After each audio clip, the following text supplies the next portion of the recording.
Trojan war को खत्म हुए 10 साल बीत चुके हैं, लेकिन इथिका का राजा ओडिशस अब तक घर नहीं लौट पाया। उसकी गैरहाजिगी में लोग मान चुके हैं कि शायद वो मर चुका है। महलों में उसकी पत्नी पेनेलोपी पर दूसरी शादी का दबाव बढ़ता जा रहा है। इथिका के कई प्रभावशाली राजकुमार, जिन्हें स्वीटर्स कहा जाता है, ओडिशस के महल में ही रहकर उसकी दौलत उड़ा रहे हैं और पेनेलोपी का हाथ जीतकर राजगद्दी हासिल करना चाहते हैं। पेनेलोपी उन्हें सालों तक एक चतुर योजना से रोके रखती है। वो कहती है कि वे अपने ससुर लेआर्टिस के लिए कफन बुनने के बाद ही शादी करेगी, लेकिन हर रात बुना हुआ कपड़ा दोबारा खोल देती है। लेकिन आखिरकार उसका ये राज खुल जाता है और स्वीटर्स और भी ज्यादा दबाव बनाना शुरू कर देते हैं। इस बीच ओडिशस का बेटा टेलेमाकस जवान हो चुका है, लेकिन उसने कभी अपने पिता को नहीं देखा। वो अपने ही महल में बेबस महसूस करता है। न उसके पास इतनी ताकत है कि स्वीटर्स को निकाल सके, और न ही उसके पास अपने पिता के बारे में कोई पक्की खबर है। ओलंपस पर देवी एथेना ओडिशस की वफादारी और उसके संघर्ष को याद दिलाते हुए ज्यूस से उसकी मदद करने की प्रार्थना करती है। ओलंपस एक जगह है जहां सारे गॉड्स रहते हैं और ज्यूस सबसे अव्वल दर्जे के गॉड हैं। ज्यूस इस बात से सहमत होते हैं और हर्मेस को ओडिशस की रिहाई के लिए भेजने का फैसला होता है, जबकि एथेना खुद इथिका जाकर टेलेमाकस का हौसला बढ़ाने का निर्णय लेती है।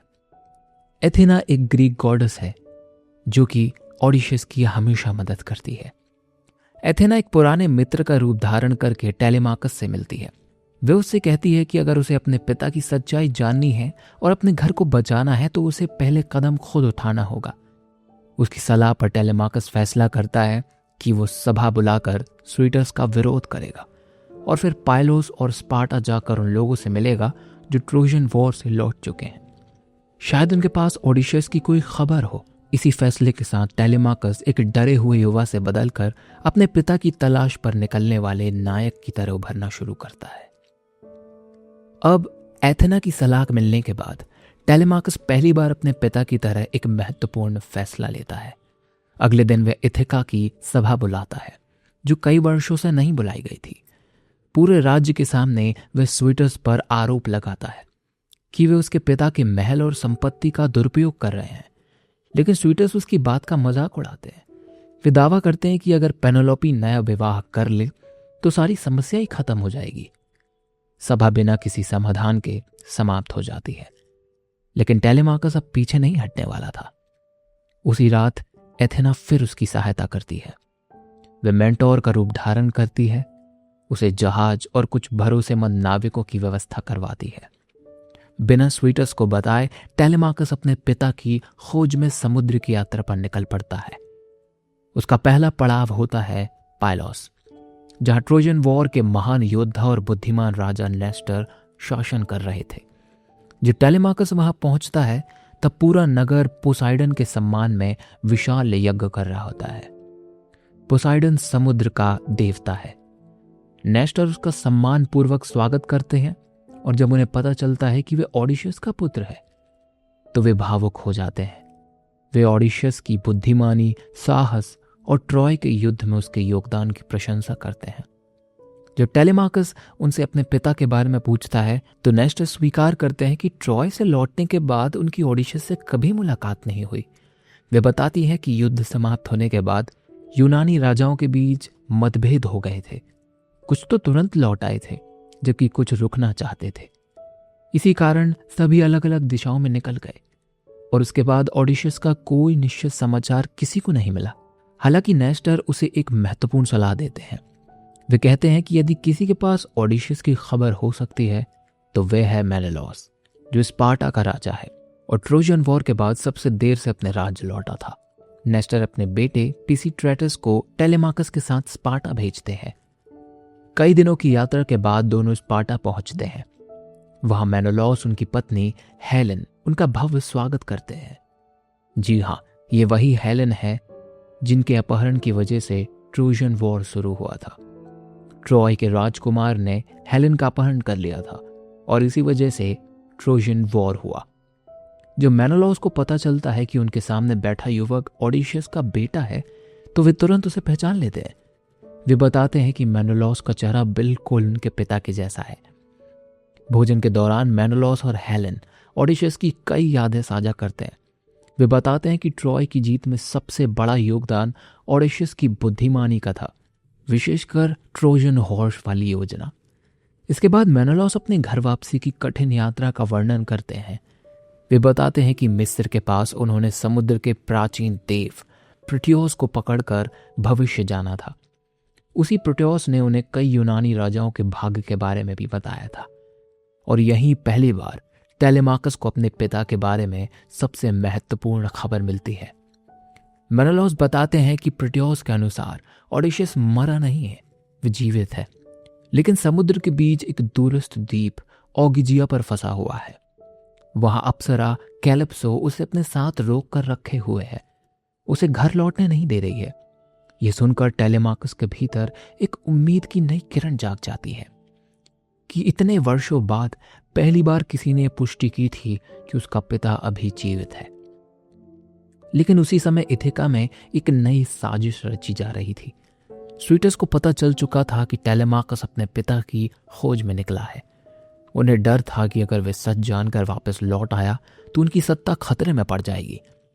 इसलिए उन्होंने योजना बनाई कि जैसे ही टेलेमाकस स्पार्टा से लौटेगा वे समुद्र में घात लगाकर उसकी हत्या कर देंगे।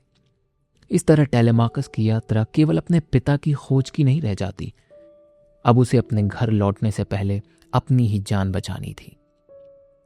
अब जब टेलेमाकस अपने पिता की खोज में ग्रीस के अलग अलग राज्यों की यात्रा कर रहा होता है, उसी समय कहानी पहली बार स्वयं ओडिशियस की ओर लौटती है।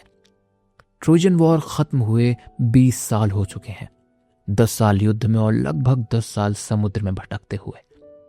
इस दौरान ओडिशियस ने दैत्यों, राक्षसों, जादूगरनी, सर्सी, साइरेंस, साइला और कैरिबिडिस और अनगिनत खतरों का सामना किया, लेकिन अंत में वह बिल्कुल अकेला रह गया।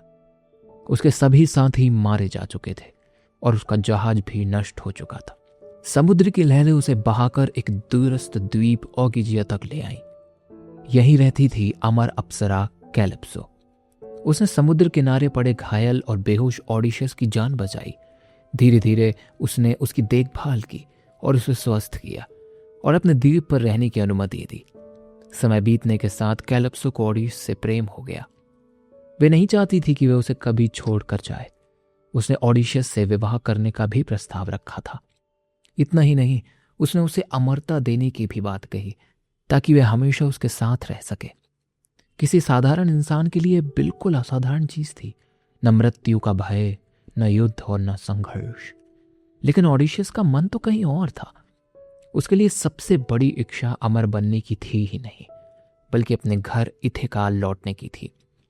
वह अपनी पत्नी पेनेलोपी, बेटे टेलेमाकस और अपने राज्य को कभी भूल ही नहीं पाया। हर दिन वह समुद्र किनारे बैठकर क्षितिज की ओर देखता और घर लौटने की आशा ही करता रहता। कैलिप्सो उसे रोकती तो नहीं थी, लेकिन जाने भी नहीं देती थी। उसके पास कोई जहाज नहीं था, कोई साधन नहीं था, और समुद्र पर पोसाइडन का क्रोध अब भी बना हुआ था। पोसाइडन ये है समुद्र का देवता, और ये उससे क्यों गुस्सा था इसकी आगे कहानी पता चलेगी। इस तरह ओडिशियस 7 वर्षों तक ओगिजिया में एक सम्मानित अतिथि भी रहा और एक कैदी भी। इधर माउंट ओलंपस पर एथेना फिर से ज्यूस के सामने ओडिशियस का विषय उठाती है। वे कहती है कि इतने वर्षों तक कष्ट सहने के बाद उसे घर लौटने का अवसर मिलना चाहिए। ज्यूस सहमत हो जाते हैं और देवदूत हर्मेस को ओगिजिया भेजते हैं। हर्मेस कैलिप्सो को देवता का आदेश सुनाते हैं कि ओडिशियस को तुरंत मुक्त किया जाना चाहिए। कैलिप्सो इस निर्णय से दुखी होती है। उसे लगता है कि देवता किसी अमर स्त्री को एक नश्वर मनुष्य से प्रेम भी नहीं करने दे सकते। फिर भी वे ज्यूस के आदेश का उल्लंघन नहीं करती। वे ओडिशियस को सच बता देती है कि अब वे स्वतंत्र है और उसे लकड़ी, औजार, भोजन, पानी और यात्रा के लिए आवश्यक सामान देती है ताकि वे अपना बेड़ा स्वयं बना सके। कई दिनों की मेहनत के बाद अब ओडिशियस एक मजबूत बेड़ा तैयार कर लेता है। कैलिप्सो विदा के समय उसे सुरक्षित यात्रा की शुभकामनाएं भी देती है और दोनों जानते हैं कि शायद ये उनकी आखिरी मुलाकात है। लंबे समय बाद पहली बार ऑडिशस अपने घर की ओर समुद्र में निकल पड़ता है, लेकिन उसकी आज़ादी की खबर जल्द ही समुद्र के देवता पोसाइडन तक पहुंच जाती है। और जैसे ही पोसाइडन उसे खुले समुद्र में आगे बढ़ते हुए देखता है, वे वर्षों पुराना क्रोध फिर जाग उठता है। उसे अपने बेटे साइलोप्स पॉलीफेमस की याद आती है, जिसकी आंख ऑडिशस ने फोड़ दी थी। पोसाइडन तय करता है कि वह ऑडिशस को इतनी आसानी से घर पहुंचने तो नहीं देगा। यहीं से उसकी वापसी की यात्रा एक बार फिर मौत और संघर्ष में बदल जाती है। अब ऑडिशस आखिरकार ओगिजिया छोड़ चुका था। 7 साल की कैद के बाद पहली बार उसे लग रहा था कि अब शायद उसकी घर वापसी की यात्रा पूरी हो जाएगी। कैलप्सो की मदद से बनाए गए लकड़ी के बेड़े पर सवार होकर वे खुले समुद्र में आगे बढ़ रहा था। कई दिनों तक समुद्र शांत रहा और अनुकूल हवाएं उसे सही दिशा में ले जाती रहीं, लेकिन उसकी ये शांति ज्यादा देर तक नहीं टिकने वाली थी। समुद्र के देवता पोसाइडन, जो उस समय दूसरे प्रदेश में थे, लौटते ही ओडिशस को समुद्र में यात्रा करते हुए देखते हैं। उन्हें तुरंत अपने बेटे साइलोप पॉलीफेमस की याद आती है, जिसकी आंख ओडिशस ने वर्षों पहले फोड़ दी थी। पोसाइडन के लिए यह केवल एक अपमान नहीं था, बल्कि उनके अपने परिवार के खिलाफ किया गया एक अपराध था। इसलिए उन्होंने पहले ही प्रण लिया था कि ओडिशस की घर वापसी कभी आसान नहीं होगी। क्रोध में पोसाइडन समुद्र पर भयानक तूफान खड़ा कर देते हैं। कुछ ही क्षणों में शांत समुद्र उफनने लगता है। चारों दिशाओं से तेज हवाएं चलने लगती हैं। विशाल लहरें ओडिशस के छोटे से बेड़े को खिलौने की तरह इधर उधर फेंकने लगती है। वह पूरी कोशिश करता है कि बेड़े को संभाल सके, लेकिन प्रकृति की इस शक्ति के सामने उसकी सारी मेहनत बेकार साबित होती है। लगातार कई घंटों तक संघर्ष करने के बाद एक विशाल लहर उसके बेड़े को तोड़ देती है। अब ओडिशस खुले समुद्र में अकेला रह जाता है। उसके पास ना कोई जहाज, न भोजन और न ही बचने का कोई निश्चित रास्ता। इसी कठिन समय में समुद्र की देवी ईनो, जिसे ल्यूकोथिया के नाम से भी जाना जाता है, उसकी सहायता के लिए आती है। वे ओडिशस को एक दिव्य घूंघट देती है और सलाह देती है कि वह अपना टूटा हुआ बेड़ा छोड़कर तैरते हुए किनारे तक पहुंचने की कोशिश करे। देवी का विश्वास दिलाने पर ओडिशस समुद्र में छलांग लगा देता है और उस दिव्य वस्त्र की सहायता से लगातार तैरता रहता है। 2 दिन और 2 रात वह विशाल लहरों से लड़ता रहता है। कई बार उसे लगता है कि अब उसकी मृत्यु निश्चित है, लेकिन हर बार किसी तरह खुद को संभाल लेता है। आखिरकार उसे दूर जमीन दिखाई देती है। किनारे तक पहुंचना भी आसान नहीं था। समुद्र की लहरें उसे बार बार चट्टानों की ओर ढकेल रही थी। बड़ी मुश्किल से वह एक ऐसी जगह पहुंचता है जहां नदी का शांत पानी समुद्र से मिलता था। वहीं से वह सुरक्षित किनारे निकलने में सफल होता है। ओडिशस पूरी तरह से थक चुका था। उसके शरीर में जरा सी भी ताकत नहीं बची थी। वह जंगल के अंदर जाकर सूखे पत्तों का बिस्तर बनाता है और वहीं गहरी नींद में सो जाता है। उसे नहीं पता था कि वह किस देश में पहुंच चुका है, लेकिन किस्मत ने उसे इस बार एक ऐसे राज्य तक पहुंचा दिया था जो उसकी घर वापसी की आखिरी और सबसे महत्वपूर्ण कड़ी बनने वाला था। यह था फिएशियन का राज्य। यहीं उसकी मुलाकात राजकुमारी नौसिका से होती है, जो उसकी पहचान जाने बिना उसकी मदद करेगी। और यहीं पर पहली बार ओडिशस अपनी पूरी समुद्री यात्रा की कहानी दुनिया के सामने सुनाएगा। अब समुद्र में पोसाइडन के भयानक तूफान से बचने के बाद ओडिशस किसी तरह एक अनजान द्वीप के किनारे पहुंचता है। कई दिनों तक लहरों से लड़ने के कारण उसका शरीर पूरी तरह थक चुका होता है। उसके कपड़े फट चुके हैं और उसके पास न कोई हथियार बचा है और न भोजन। जंगल के भीतर सूखे पत्ते के बीच वह गहरी नींद में सो जाता है। उसी रात देवी एथेना फिएशियन के राजा एल्सिनस की बेटी नौसिका के सपने में आती है। वे उसे अगले दिन अपनी सहेली के साथ नदी किनारे कपड़े धोने जाने के लिए प्रेरित करती है। नौसिका सुबह रथ लेकर नदी की ओर जाती है। काम पूरा होने के बाद वह उसकी सहेलियां खेलना शुरू कर देती हैं। खेलते समय गेंद नदी में गिर जाती है और उनकी आवाज से ओडिशस की नींद खुल जाती है। झाड़ियों से बाहर निकलते हुए ओडिशस की हालत बेहद दयनीय होती है। उसकी अचानक मौजूदगी देखकर बाकी लड़कियां डर कर भाग जाती हैं, लेकिन नौसिका वहीं खड़ी रहती है। एथेना उनके मन से भय दूर कर देती है। ओडिशस विनम्रता से उससे सहायता मांगता है और नौसिखा समझ जाती है कि यह कोई साधारण भिखारी नहीं है, बल्कि मुसीबत में फंसा हुआ एक यात्री है। वे अपने सेवकों को आदेश देती है कि ओडिशस को भोजन, पानी और कपड़े दिए जाएं। स्नान करने के बाद ओडिशस का व्यक्तित्व पूरी तरह बदल जाता है। एथेना उसकी गरिमा और प्रभावशाली व्यक्तित्व को और निखार देती है। नौसिखा उसके व्यवहार और शालीनता से प्रभावित होती है, लेकिन वह सावधानी बरतते हुए उससे सलाह देती है कि शहर में उसके साथ ना चले। वे चाहती है कि लोग किसी तरह की अफवाह ना फैलाएं, इसलिए वह उसे बताती है कि कुछ देर बाद अकेले महल पहुंचना और सीधे मेरी माँ रानी अरेते से सहायता मांगना। ओडिशस उसकी सलाह मानता है। रास्ते में एथेना फिर उसकी मदद करती है। वे उसे एक अदृश्य धुंध से ढक देती है ताकि शहर के लोग उसे देखकर सवाल न पूछें। इस तरह वह बिना किसी परेशानी के साथ राजमहल तक पहुंच जाता है। महल की भव्यता देखकर ओडिशस आश्चर्यचकित रह जाता है, लेकिन वह बिना समय गंवाए रानी अरेटे के चरण में बैठकर अपने घर लौटने में सहायता की प्रार्थना करता है। तभी एथेना की बनाई हुई धुंध हट जाती है और पूरा दरबार उस अजनबी को देखकर चौंक जाता है। राजा एल्सिनस यूनानी परंपरा के अनुसार पहले उसका स्वागत करते हैं, उसे भोजन करवाते हैं और फिर उसका परिचय पूछते हैं। ओडिशस अभी भी अपना नाम नहीं बताता। वह केवल इतना कहता है कि वह वर्षों से समुद्र में भटक रहा है और अपने घर लौटना चाहता है। एल्सिनस उसकी विनम्रता और व्यवहार से प्रभावित होकर तुरंत वादा करते हैं कि फियाशियन उसे सुरक्षित अपने घर तक पहुंचाने के लिए अपना सबसे अच्छा जहाज देंगे। अगले दिन उसके सम्मान में खेल प्रतियोगिताएं आयोजित की जाती हैं। शुरुआत में ओडिशस भाग नहीं लेते, लेकिन एक युवा खिलाड़ी यूराइलस उसका मजाक उड़ाते हुए कहता है कि शायद वे कोई योद्धा नहीं बल्कि केवल एक व्यापारी है। ये सुनकर ओडिशस शांतिपूर्वक एक भारी चक्र उठाता है और उसे इतनी दूर फेंकता है कि सभी खिलाड़ी हैरान रह जाते हैं। उसकी शक्ति देखकर सभी समझ जाते हैं कि यह व्यक्ति कोई साधारण यात्री नहीं हो सकता। इसके बाद दरबार में संगीत का कार्यक्रम होता है। प्रसिद्ध गायक डेमिडोकस ट्रोजन वॉर और ट्रोजन हॉर्स की कहानी गाना शुरू करते हैं। जैसे जैसे गीत आगे बढ़ता है, ओडिशस की आंखों में आंसू आ जाते हैं। वे अपने चेहरे को छिपाने की बहुत कोशिश करते हैं, लेकिन राजा एल्सिनस उसकी भावनाएं देख लेते हैं और उन्हें एहसास हो जाता है कि इस अजनबी का ट्रोजन वॉर से गहरा संबंध है।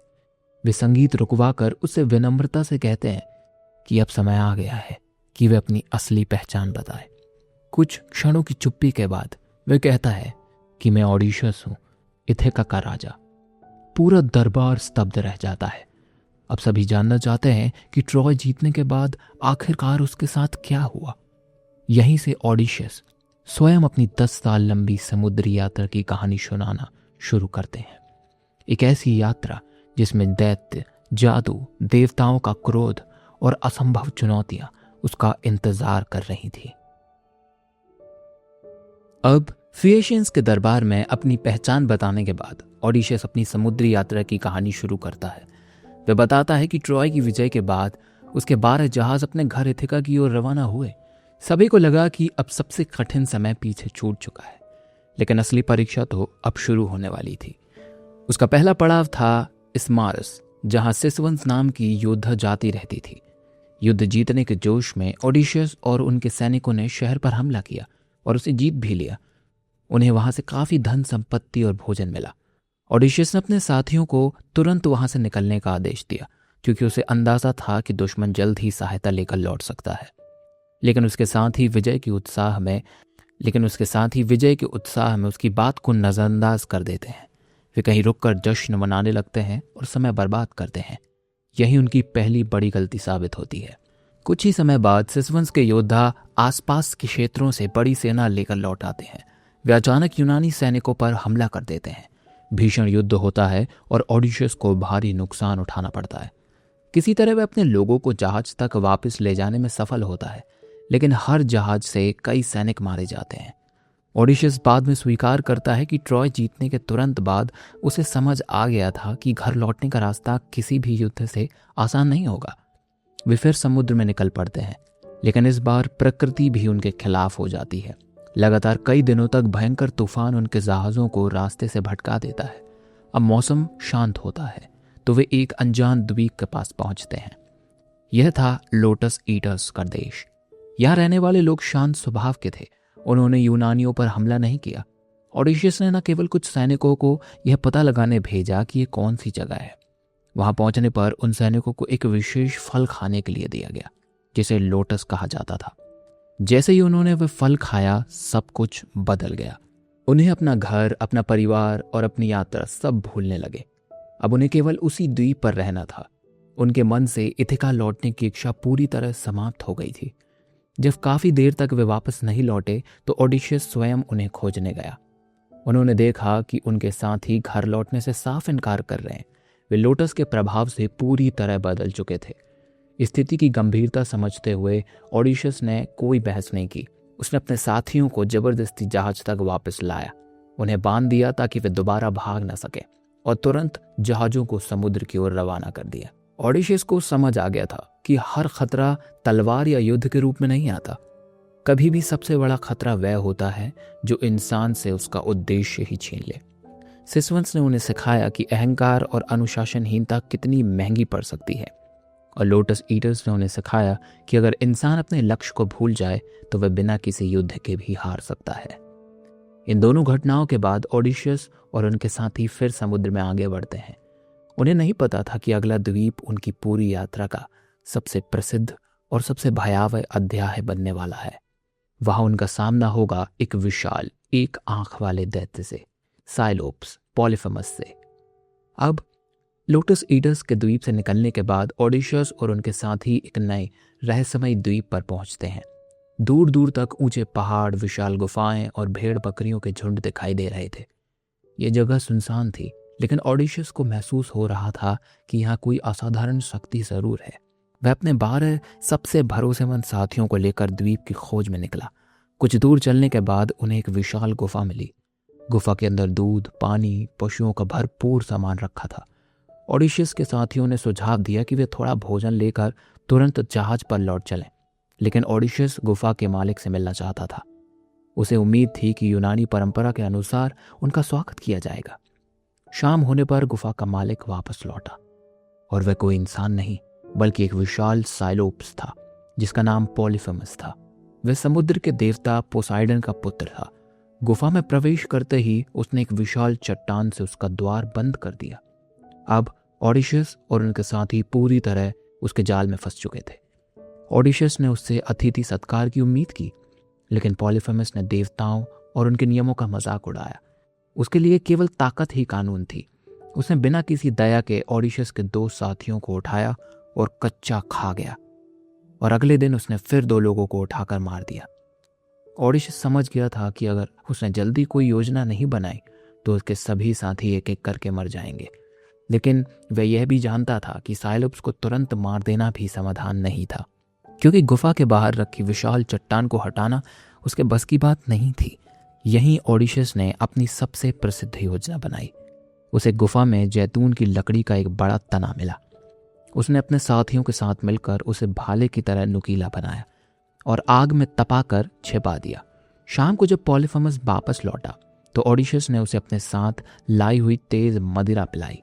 साइलोप्स ने पहली बार इतनी शक्तिशाली शराब पी थी। कुछ ही देर में वह गहरे नशे में डूब गया। नशे की हालत में उसने ओडिशियस से उसका नाम पूछा। ओडिशियस ने चतुराई से उत्तर दिया। वह कहता है कि मेरा नाम नोबडी है। कुछ ही देर बाद साइलोप्स गहरी नींद में सो गया, और यही मौका देखकर ओडिशियस और उसके साथियों ने तपे हुए लकड़ी के भाले को उसकी इकलौती आंख में घोंप दिया। दर्द से पॉलीफेमस भयानक चीखने लगा। उसकी आवाज सुनकर आसपास रहने वाले दूसरे साइलोप्स मदद के लिए आए और बाहर से पूछा कि उस पर किसने हमला किया है। पॉलीफेमस ने दर्द से चिल्लाया, नोबडी मुझे मार रहा है। दूसरे साइलोप्स को लगा कि यदि नोबडी हमला कर रहा है तो शायद ये देवताओं की सजा है। वे बिना मदद किए वापस लौट गए। ओडिशियस की ये चाल पूरी तरह सफल रही। अब साइलोप्स अंधा हो चुका था, लेकिन वह अभी भी गुफा के बाहर बैठकर अपने पशुओं को बाहर निकालने लगा। वह हर भेड़ की पीठ टटोलता ताकि कोई आदमी भाग न सके। ओडिशियस ने अपने साथियों को भेड़ के पेट के नीचे बांध दिया और स्वयं सबसे बड़े भेड़ के नीचे छिप गया। इस तरह सभी लोग चुपचाप गुफा से बाहर निकले और सफल हो गए। वे दौड़ते हुए अपने जहाज तक पहुंचे और तुरंत समुद्र की ओर निकल पड़े। लेकिन सुरक्षित निकल जाने के बाद ओडिशियस ने एक गंभीर गलती कर दी। दूर पहुंचकर उसने गर्व में आकर पॉलीफेमस को पुकारा और अपनी असली पहचान बता दी। उसने कहा कि उसकी आंख ओडिशस इथिका के राजा ने फोड़ी है। क्रोधित पॉलीफेमस ने विशाल चट्टान समुद्र में फेंक दी।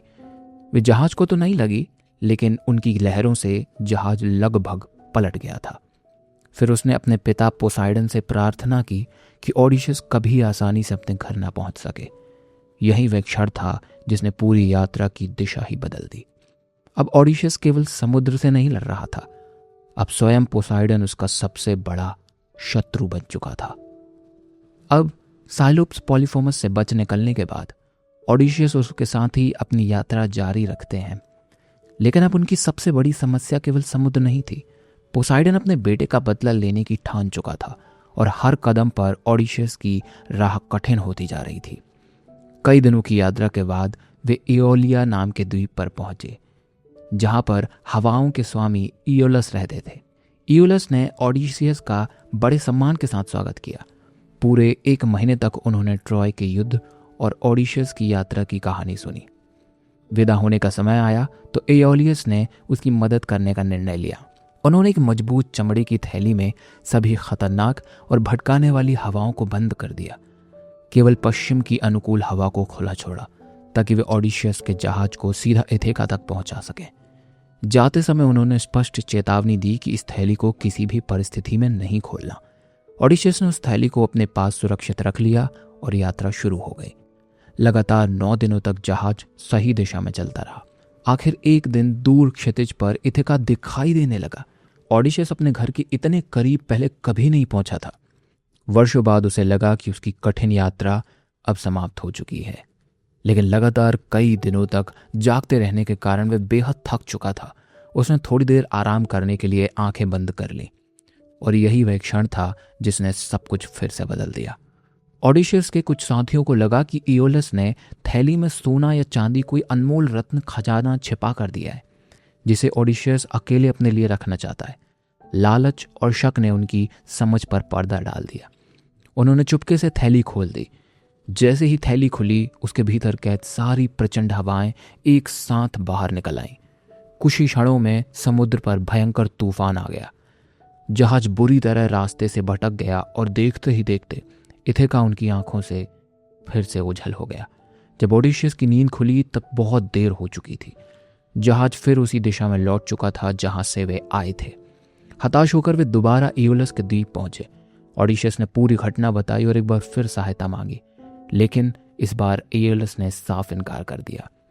उनका मानना था कि यदि देवता किसी व्यक्ति को बार बार घर लौटने से रोक रहे हैं तो उनके विरुद्ध जाकर सहायता करना उचित नहीं होगा।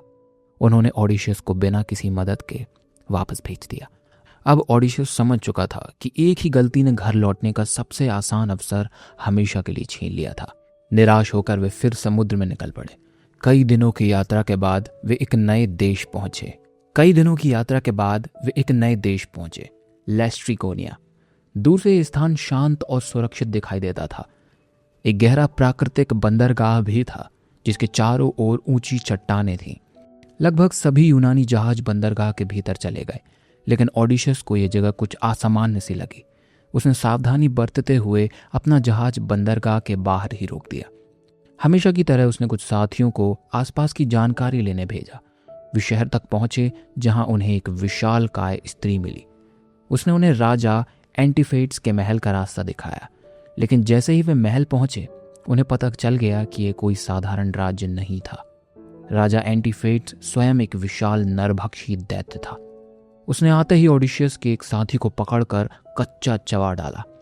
बाकी सैनिक किसी तरह भागकर बंदरगाह की ओर लौटे, लेकिन तब तक पूरे शहर के लेस्ट्रिगोनियंस जाग चुके थे। हजारों विशालकाय दैत्य पहाड़ियों से उतर आए और उन्होंने ऊपर से बड़े बड़े पत्थर यूनानी जहाजों पर फेंकना शुरू कर दिया। कुछ ही मिनटों में पूरा बंदरगाह तबाह हो गया। जहाज टूटने लगे, नाविक समुद्र में गिरने लगे और दैत्य उन्हें पकड़ पकड़ कर मारने लगे। ओडिशस ने स्थिति की गंभीरता समझते ही अपने साथियों को तुरंत रस्सियां काटने और जहाज को समुद्र की ओर मोड़ने का आदेश दिया। क्योंकि उसका जहाज बंदरगाह के बाहर था, वही एकमात्र जहाज बच पाया। बाकी 11 जहाज नष्ट हो गए। ट्रॉय से निकले 12 जहाजों में अब केवल एक जहाज बचा था। ओडिशियस ने एक ही दिन में अपने अधिकांश साथियों को खो दिया। यह उसकी पूरी यात्रा का सबसे विनाशकारी क्षण था। अब उसके साथ केवल कुछ बचे हुए सैनिक थे और घर अभी भी बहुत दूर था। इसी निराशा के बीच वे आगे बढ़े और अंततः एक नए द्वीप पर पहुंचे, एइया, जहां रहती थी रहस्यमयी जादूगरनी सर्सी। उन्हें बिल्कुल अंदाजा नहीं था कि अब उनका सामना ताकतवर से नहीं, जादू से होने वाला था।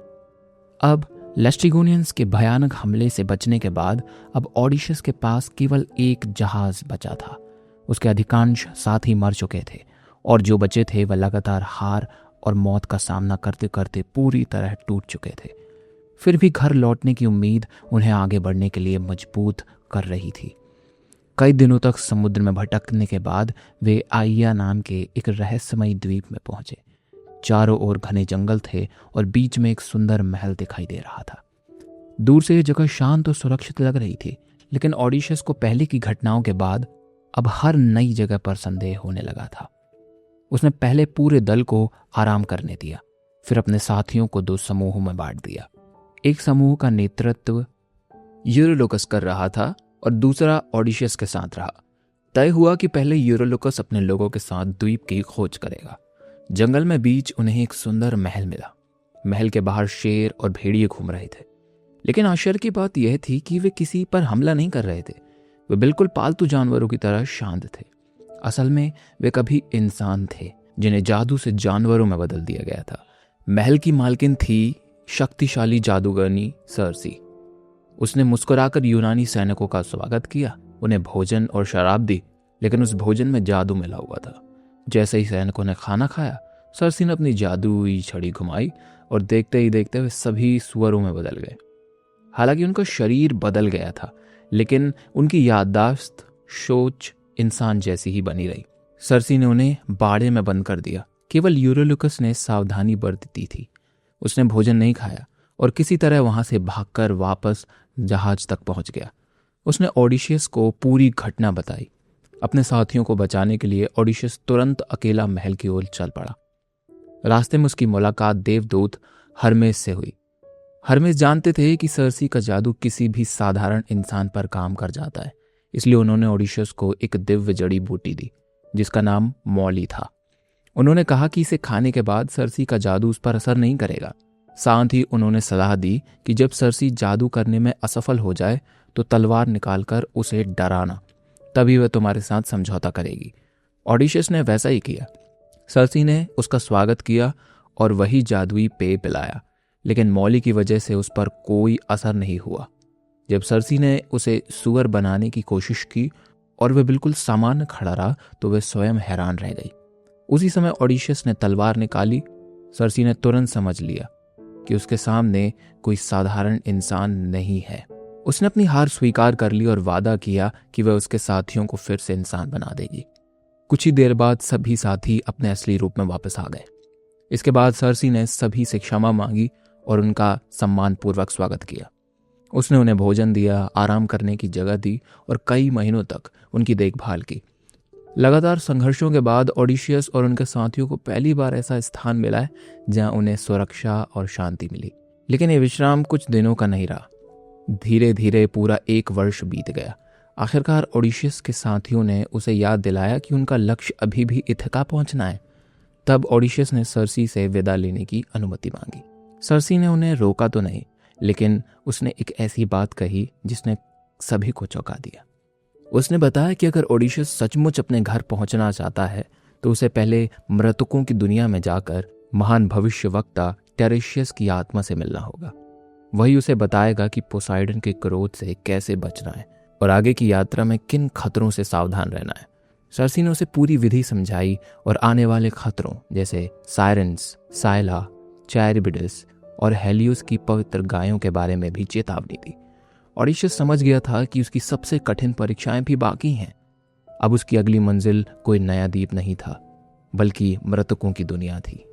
सर्सी के द्वीप पर लगभग 1 साल बिताने के बाद ओडिशियस और उसके साथी फिर से समुद्र की यात्रा पर निकलते हैं।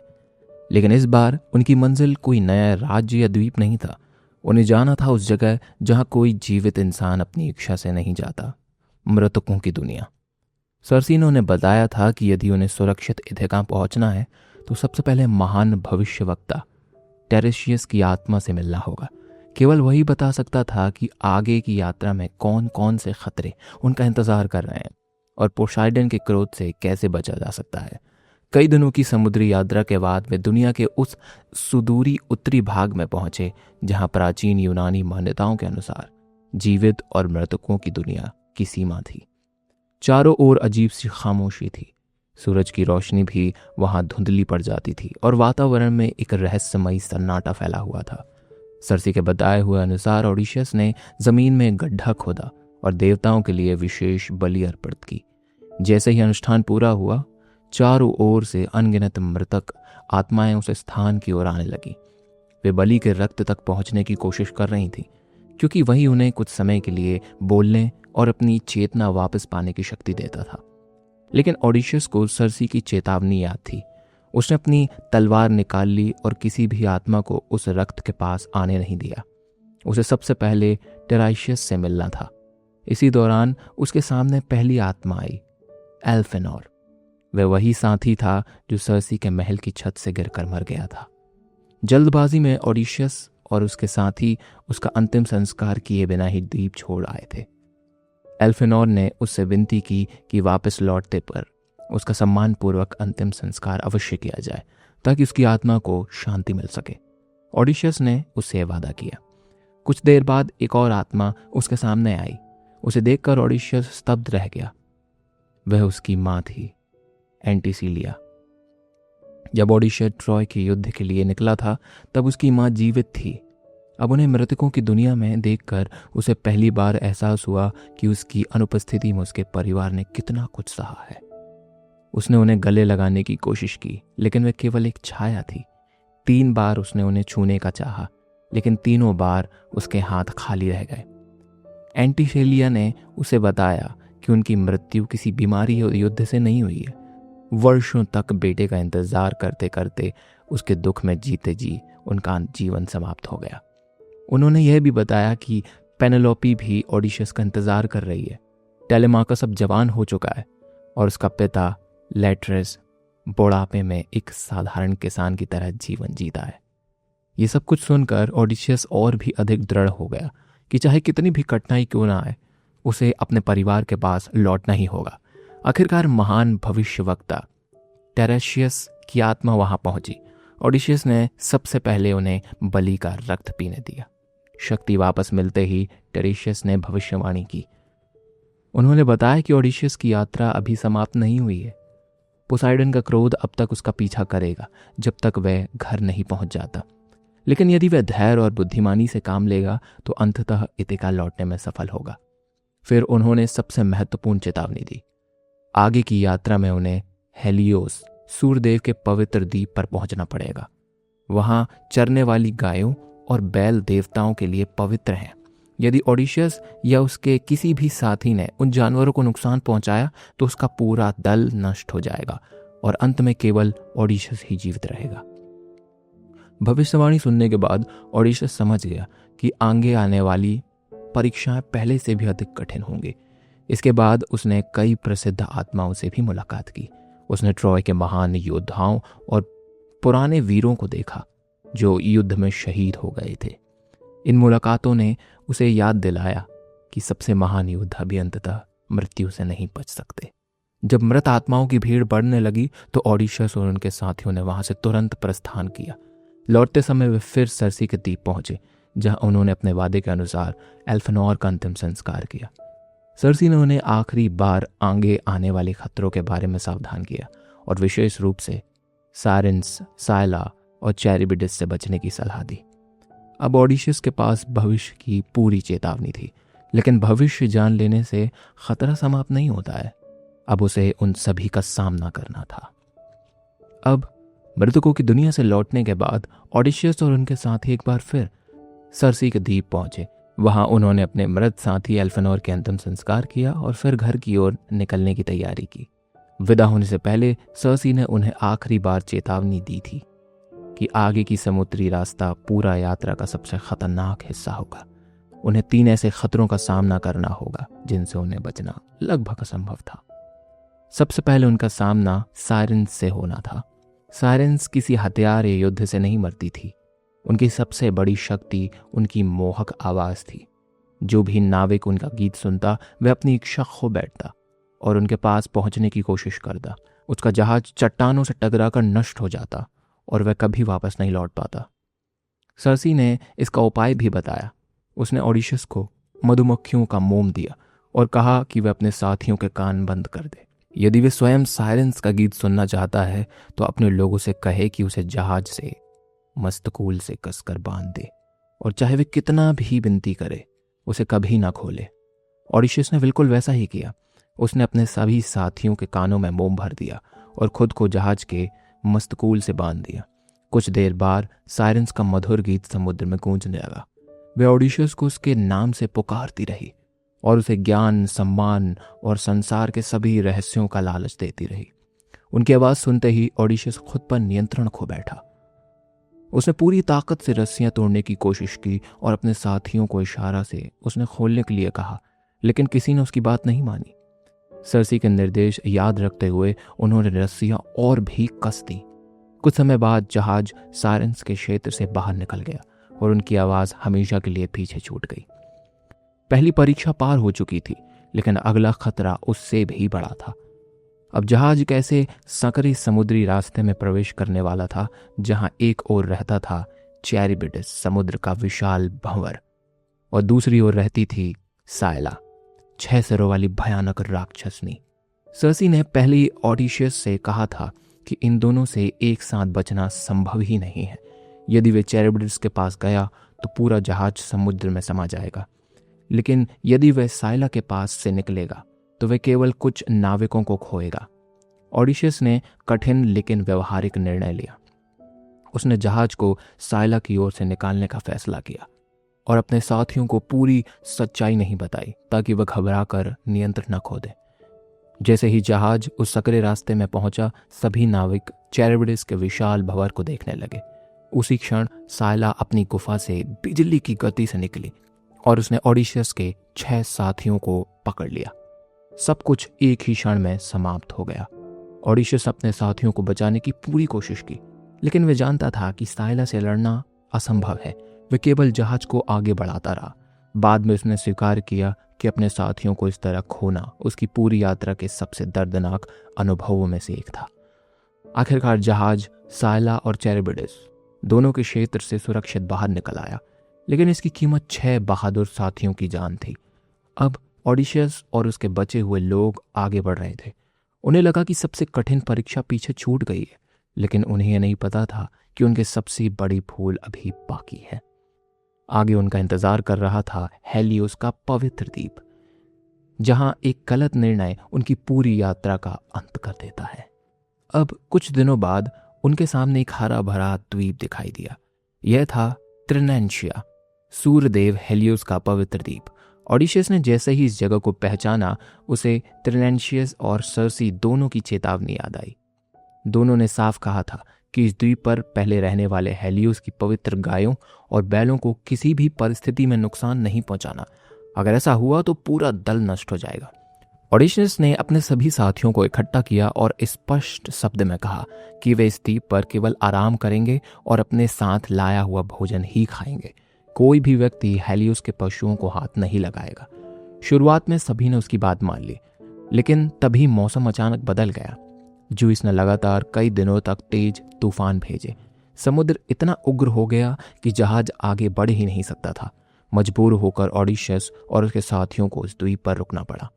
एक दिन बीता, फिर एक सप्ताह बीता और देखते ही देखते पूरा महीना गुजर गया। उनका सारा राशन खत्म होने लगा। पहले उन्होंने मछलियां पकड़कर और जंगल के फल इकट्ठे कर काम चलाए, लेकिन धीरे धीरे वह भी पर्याप्त नहीं रहा। भूख अब इतनी बढ़ चुकी थी कि सैनिकों की हिम्मत टूटने लगी। ओडिशस बार बार उन्हें धैर्य रखने के लिए कहता रहा। उसे पता था कि देवताओं की चेतावनी को अनदेखा करने का परिणाम कितना भयानक होगा। एक दिन वह अकेला जंगल में जाकर देवताओं से प्रार्थना करने लगा। वही जूस ने उसे गहरी नींद में सुला दिया। इसी बीच उसके साथियों ने आपस में सलाह मशवरा शुरू किया। उनके नेता यूरोलोकस ने कहा कि भूख से धीरे धीरे मरने से बेहतर है कि वे हेलियोस की कुछ गायों की बलि देकर उनका मांस खा ले। उसने तर्क दिया कि अगर बाद में देवता नाराज हुए तो वे लौटकर उनके सम्मान में मंदिर बना देंगे, लेकिन अगर वे कभी भोजन नहीं करेंगे तो वे भूखे ही मर जाएंगे। भूख ने उनकी समझ पर जीत हासिल कर ली। उन्होंने ऑडिशस की आज्ञा तोड़ दी। उन्होंने हेलियोस की पवित्र गायों को मार दिया और उनका मांस पकाकर खाना शुरू कर दिया। जब ऑडिशस की नींद खुली और वह वापस लौटा तो उसने दूर से ही धुएं और पकते हुए मांस की गंध महसूस कर ली। सब कुछ देखकर वह समझ गया कि वह घटना घट चुकी है जिससे बचने की चेतावनी उसे बार बार दी गई। उसने अपने साथियों को डांटा, लेकिन अब देर हो चुकी थी। उसी समय सूर्यदेव हेलियोस को भी अपने पवित्र पशुओं की हत्या का पता चल गया। वे क्रोधित होकर सीधे ज्यूस के पास पहुंचे और न्याय की मांग की। उन्होंने कहा कि यदि अपराधियों को दंड नहीं मिला तो वे संसार को प्रकाश देना छोड़ देंगे। ज्यूस ने हेलियोस को आश्वासन दिया कि अपराधियों को उनके कर्मों की सजा अवश्य मिलेगी। कुछ दिनों बाद समुद्र शांत हुआ। ऑडिशस और उनके साथी तुरंत उस द्वीप से निकल पड़े। उन्हें लगा कि शायद अब खतरा टल गया है, लेकिन जैसे ही उनका जहाज खुले समुद्र में पहुंचा, आकाश पर काले बादल छा गए। तेज हवाएं चलने लगी। फिर ज्यूस ने एक भीषण बिजली सीधे उनके जहाज पर गिरा दी। एक ही पल में जहाज टूट गया। लहरों ने उसे टुकड़ों में बांट दिया। ऑडिशस के सभी साथी समुद्र में बह गए और एक एक करके डूबते चले गए। कोई भी जीवित नहीं बचा। 12 जहाजों के साथ शुरू हुई यह यात्रा अब ऑडिशस बिल्कुल अकेला था। उसने जहाज की टूटे हुए मस्तूल का एक सहारा लेकर किसी तरह अपनी जान बचाई। समुद्र की धाराएं उसे फिर उसी क्षेत्र की ओर ले गईं जहां चैरिबडिस का विशाल भंवर था। बड़ी मुश्किल से वह एक पेड़ की शाखा पकड़कर उसकी पकड़ से बच निकला और फिर समुद्र में बहते हुए कई दिनों तक भटकता रहा। आखिरकार लहरें उसे एक दूरस्थ द्वीप पर ले आईं। यही था ऑगिजिया, जहां अप्सरा कैलिप्सो रहती थी। यहीं से ऑडिशस की कहानी उस स्थान पर पहुंचती है जहां से द ओडिसी की शुरुआत हुई थी। एक अकेला योद्धा जिसने अपने सभी साथियों को खो दिया था और अब 7 वर्षों तक कैलिप्सो के द्वीप पर कैद रहने वाला था। लेकिन अब उसकी कहानी सुनाने का समय समाप्त हो चुका था। फिएशंस के दरबार में बैठे सभी लोग उसकी पूरी यात्रा सुनकर एकदम स्तब्ध रह गए थे। अब उनके सामने केवल एक ही काम बचा था, ओडिशियस को उसके घर इथिका पहुंचाना। अब फिएशंस के दरबार में अपनी पूरी कहानी सुनाने के बाद ओडिशियस की यात्रा आखिरकार अपने अंतिम चरण में पहुंचती है। राजा एल्सिनस और उनके लोगों को उसकी कठिनाइयों का अंदाजा हो चुका था। उन्होंने वादा निभाते हुए अपने सबसे तेज जहाज की व्यवस्था की और उसे सम्मान के साथ इथिका भेजने का निर्णय लिया। रात के समय ओडिशियस जहाज पर गहरी नींद में सो जाता है। फिएशंस नाविक बिना किसी रुकावट के उसे सीधे उसके वतन तक पहुंचा देते हैं। वर्षों की भटकन के बाद लगभग 20 साल बाद ओडिशियस आखिरकार इथिका की धरती पर लौट आता है। जब उसकी आंखें खुलती हैं तो पहले वह अपने देश को पहचान नहीं पाता। एथेना ने सुरक्षा के लिए पूरे क्षेत्र को धुंध से ढक दिया था। इतने वर्षों बाद सब कुछ बदल चुका था। तभी एथेना एक चरवाहे के वेश में उसके सामने आती है। बातचीत के दौरान वह अपना असली रूप प्रकट करती है और ओडिशियस को बताती है कि वह सचमुच इथिका लौट आया है। लेकिन घर लौटने का मतलब यह नहीं था कि उसकी मुश्किलें अब खत्म हो गई हैं। एथेना उसे पूरे राज्य की स्थिति बताती है। उसके महल पर वर्षों से स्वीटर्स का कब्जा है। वे उसकी संपत्ति बर्बाद कर रहे थे, पेनेलोपी पर विवाह का दबाव बना रहे थे और अब उसके बेटे टेलेमाकस की हत्या की साजिश भी रच चुके हैं। ओडिशियस समझ जाता है कि अगर वह सीधे महल पहुंच गया तो दर्जनों हथियारबंद स्वीटर्स उसे तुरंत मार डालेंगे। इसलिए एथेना एक नई योजना बनाती है। वे जादू से ओडिशियस का रूप बदल देती है। उसका चेहरा बूढ़ा और झुर्रियों से भरा हुआ दिखाई देने लगता है। कपड़े फटे हुए लगते हैं और वे एक साधारण भिखारी जैसा दिखने लगता है। अब कोई भी उसे इथिका का राजा पहचान नहीं सकता। सबसे पहले ओडिशियस अपने पुराने और वफादार सेवक यूमियस के पास जाता है, जो सुअरों की देखभाल करता था। यूमियस अपने राजा को पहचान नहीं पाता, लेकिन एक अजनबी यात्री समझकर उसका आदर करता है, उसे भोजन देता है और रात बिताने की जगह भी देता है। उसकी वफादारी देखकर ओडिशियस को यकीन हो जाता है कि उसके राज्य में अभी भी ऐसे लोग हैं जो उसे नहीं भूले हैं। इसी दौरान एथेना स्पार्टा से लौट रहे टेलेमाकस को भी सुरक्षित एथिका पहुंचा देती है। स्वीटस ने समुद्र में उसकी हत्या करने की योजना बनाई थी, लेकिन एथेना की मदद से वे बच निकलता है। टेलेमाकस सीधे यूमेस की झोपड़ी पहुंचता है। एथेना कुछ समय के लिए ओडिसियस का असली रूप वापस दिखाती है। शुरुआत में टेलेमाकस को विश्वास नहीं होता कि उसके सामने खड़ा व्यक्ति उसका पिता है, लेकिन जब एथेना का जादू हटता है और ओडिशियस अपनी पहचान बताता है तो वह वर्षों बाद पिता और पुत्र का भावुक मिलन होता है। दोनों जानते थे कि खुशी मनाने का समय अभी नहीं आया है। उन्होंने मिलकर एक गुप्त योजना बनाई। ओडिशियस अभी भी भिखारी के वेश में महल जाएगा। वहां स्वीटस की संख्या, उनके हथियार, उनके समर्थकों का पता लगाएगा। सही समय आने पर पिता और पुत्र मिलकर अपना राज्य वापस लेंगे। अब ओडिशियस अपने घर लौट चुका था, लेकिन अपने ही महल में वह एक अजनबी बनकर प्रवेश करने वाला था। उसे अपने परिवार से मिलने से पहले यह साबित करना था कि असली राजा अब भी वही है। अब स्वीटस में सबसे घमंडी एंटिनस भिखारी बने ओडिशियस का अपमान करता है और उसे गुस्से में उस पर एक स्टूल फेंक देता है। ओडिशियस अपमान सह लेता है क्योंकि वह जानता है कि अभी बदला लेने का समय नहीं है। वह केवल चुपचाप हर व्यक्ति को देखता और याद रखता कि कौन उसके साथ कैसा व्यवहार कर रहा है। इस दौरान ओडिशियस अपने पुराने कुत्ते आर्गोस को भी देखता है। कभी वह आर्गोस इथेका का सबसे तेज और वफादार शिकारी कुत्ता था, लेकिन अब वह बूढ़ा, कमजोर और उपेक्षित अवस्था में पड़ा होता है। इतने वर्षों बाद भी आर्गोस अपने मालिक को पहचान लेता है। वह अपनी पूंछ हिलाता है और ओडिशियस की ओर देखता है। ओडिशियस अपनी पहचान छिपाने के लिए आंसू रोक लेता है। कुछ ही क्षण बाद आर्गोस शांतिपूर्वक प्राण त्याग देता है। ये पूरी कहानी के सबसे भावुक क्षणों में से एक माना जाता है। महल के अंदर ओडिशियस की मुलाकात पेनेलोपी से भी होती है। पेनेलोपी उसे एक साधारण भिखारी समझकर उसके साथ सम्मान से पेश आती है और उसे पूछती है कि क्या उसने कहीं ओडिशियस को देखा है। अपनी पहचान छिपाते हुए ओडिशियस केवल इतना कहता है कि उसका राजा जीवित है, एक दिन अवश्य लौटेगा। पेनेलोपी उसकी बात सुनकर फिर से आशा से भर जाती है, लेकिन उसे नहीं पता होता कि उसका अपना पति उसके सामने खड़ा है। रात होने पर टेलेमाकस और ओडिशियस गुप्त रूप से महल के अधिकांश हथियार हटाकर सुरक्षित जगह छिपा देते हैं। इससे स्वीटस भविष्य की लड़ाई में अचानक हथियारों से वंचित हो जाएंगे। एथेना भी पूरे समय उनकी योजना में मदद करती रहती है। अब ओडिशियस ने अपने महल को भीतर से देख ही लिया था। उसे पता चल चुका था कि कौन मित्र है, कौन शत्रु और किस पर भरोसा किया जा सकता है। अगले दिन पेनेलोपी एक अंतिम प्रतियोगिता की घोषणा करती है। वह कहती है कि जो व्यक्ति ओडिशियस के विशाल धनुष पर प्रत्यंचा चढ़ाकर 12 कुल्हाड़ियों के छेदों के आर पार एक तीर ही चला देगा, वह उसका पति बनेगा। स्वीटस आत्मविश्वास से भर जाते हैं, लेकिन उन्हें बिल्कुल अंदाजा नहीं होता कि यह प्रतियोगिता उनके विवाह के लिए नहीं, उनके अंत की शुरुआत बनने वाली है। अब एक एक करके सभी स्वीटस कोशिश करते हैं, लेकिन कोई भी धनुष को पूरी तरह खींच नहीं पाता। जिस हथियार को कभी केवल ओडिशियस ही आसानी से चला सकता था, वह उनके लिए असंभव साबित हो जाता है। तभी भिखारी के वेश में खड़ा ओडिशियस धनुष चलाने की अनुमति मांगता है। स्वीटस उसका मजाक उड़ाते हैं और उसका अपमान करते हैं। उन्हें लगता है कि जो काम वे नहीं कर सके वह एक बूढ़ा भिखारी कैसे कर लेगा। लेकिन पेनेलोपी और टेलेमाकस के हस्तक्षेप के बाद उसे अवसर मिल ही जाता है। ओडिशियस धनुष अपने हाथ में लेता है। वह बिना किसी कठिनाई के उसकी प्रत्यंचा चढ़ा देता है और एक ही तीर में 12 कुल्हाड़ियों के छेद के आर पार निशाना लगा देता है।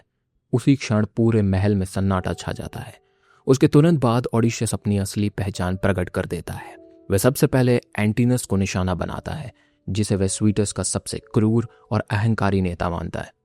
अचानक हुए इस हमले से बाकी स्वीटस घबरा जाते हैं। उन्हें समझ नहीं आता कि जिस भिखारी का वे अब तक अपमान कर रहे थे वही वर्षों से लापता इथिका का राजा है। स्वीटस बातचीत करके अपनी जान बचाने की कोशिश करते हैं। कुछ लोग धन और संपत्ति लौटाने का प्रस्ताव भी रखते हैं, लेकिन ओडिशियस मानता है कि उन्हें केवल उसकी दौलत ही नहीं लूटी, बल्कि उसके परिवार, उसके राज और उसके सम्मान की भी अपमान किया है। अब न्याय का समय आ चुका है। इस बीच टेलेमाकस, यूमेयस और कुछ वफादार सेवक भी ओडिशियस के साथ खड़े हो जाते हैं। एथेना भी उसकी सहायता करती है और धीरे धीरे परिस्थितियां ओडिशियस के पक्ष में बदलने लगती हैं। महल के भीतर एक भीषण संघर्ष होता है। संख्या में कम होने के बावजूद ऑडिशस और उसके साथ ही अपनी योजना, अनुभव और तैयारी के कारण बढ़त बनाए रखते हैं। एक एक करके स्वीटर्स पराजित हो जाते हैं और वर्षों से चला आ रहा उनका आतंक अब समाप्त हो जाता है। लड़ाई समाप्त होने के बाद ऑडिशस महल को फिर से अपने नियंत्रण में ले लेता है, लेकिन उसके लिए यह केवल व्यक्तिगत बदला नहीं था। उसका उद्देश्य था कि अपने घर में व्यवस्था, न्याय और वैध शासन को वे वापस स्थापित कर सके। हालांकि एक महत्वपूर्ण काम अब भी बाकी था। इतने वर्षों बाद लौटे इस व्यक्ति पर पेनेलोपी को विश्वास करना था, और वह बिना कोई प्रमाण देने यह मानने वाली नहीं थी कि उसके सामने खड़ा व्यक्ति सचमुच उसका पति ऑडिशस है। तब वे एक उसकी ऐसी परीक्षा लेती है जिसका उत्तर केवल असली ऑडिशस ही दे सकता था। वे नौकरों से कहती है कि उनके विवाह का बिस्तर कमरे से बाहर निकाल दे। ये सुनते ही ऑडिशस तुरंत विरोध करता है। वे कहता है कि ऐसा करना असंभव है, क्योंकि वह बिस्तर एक जीवित जैतून के पेड़ के तने पर बनाया गया है। उस पेड़ की जड़ें जमीन में थीं और उसी के चारों ओर पूरा कमरा बनाया गया था। उसे कोई हिला ही नहीं सकता। बस यही उत्तर सुनते ही पेनेलोपी की आंखों में आंसू आ जाते हैं। अब उसे यकीन हो जाता है कि उसके सामने खड़ा व्यक्ति कोई और नहीं बल्कि उसका अपना पति ऑडिशस है। 20 साल के इंतजार, दर्द और अनिश्चितता के बाद दोनों का मिलन होता है। यही वह पल था जिसका इंतजार पूरा इथिका कर रहा था। लेकिन कहानी अभी पूरी तरह समाप्त नहीं हुई थी। स्वीटस के परिवार अपने बेटों की मौत से क्रोधित थे। वे ऑडिशस से बदला लेने के लिए इकट्ठा होने लगे। ऐसा लग रहा था कि इथिका एक बार फिर गृह युद्ध की ओर बढ़ रहा है। इसी समय एथेना हस्तक्षेप करती है। ज्यूस के आदेश पर वह दोनों पक्षों से बीच शांति स्थापित करती है। बदले की श्रृंखला को यहीं समाप्त कर दिया जाता है ताकि वर्षों के संघर्ष के बाद इथिका को आखिरकार स्थिरता मिल सके। इसके बाद ऑडिशस अपने वृद्ध पिता लियाटिस से मिलता है। शुरुआत में लियाटिस को भी विश्वास नहीं होता कि उसका बेटा सचमुच लौट आया है, लेकिन जब ऑडिशस बचपन की ऐसी बातें याद दिलाता है जिन्हें केवल पिता और पुत्र ही जानते थे, तब लियाटिस उसे गले लगा लेता है। इस तरह 20 साल पहले जो यात्रा ट्रॉय के युद्ध से शुरू हुई थी, वे आखिरकार अपने अंतिम पड़ाव पर पहुंचती है। ऑडिशस ने युद्ध जीता, लेकिन उसकी असली परीक्षा युद्ध के बाद शुरू हुई। उसने राक्षसों का सामना किया, देवताओं के क्रोध को झेला, अपने सभी साथियों को खो दिया, समुद्र में अकेले भटका, वर्षों तक कैद में रहा और अनगिनत बार मौत के बेहद करीब पहुंचा। फिर भी उसने एक चीज कभी नहीं छोड़ी, अपने घर लौटने की उम्मीद। शायद यही था द ऑडिसी का सबसे बड़ा संदेश। यह केवल एक योद्धा की कहानी नहीं है, यह धैर्य, बुद्धिमानी, वफादारी और घर की उस चाह की कहानी है जो इंसान को सबसे कठिन रास्तों से भी गुजरने की ताकत देती है। ऑडिशस की सबसे बड़ी जीत ट्रॉय पर नहीं थी, उसकी सबसे बड़ी जीत थी कि उसने हर कठिनाई के बाद भी खुद को टूटने नहीं दिया। और शायद इसी वजह से हजारों साल बीत जाने के बाद भी द ऑडिसी आज भी दुनिया की सबसे महान यात्राओं में गिनी जाती है। यही ऑडिशस की यात्रा समाप्त होती है, लेकिन उसकी कहानी हमें हमेशा यह याद दिलाती रहेगी कि सबसे लंबा सफर भी एक दिन अपने घर तक जरूर पहुंचता है। आपको ये वीडियो कैसी लगी आप नीचे कमेंट में बता सकते हैं। मुझे सुनने के लिए धन्यवाद।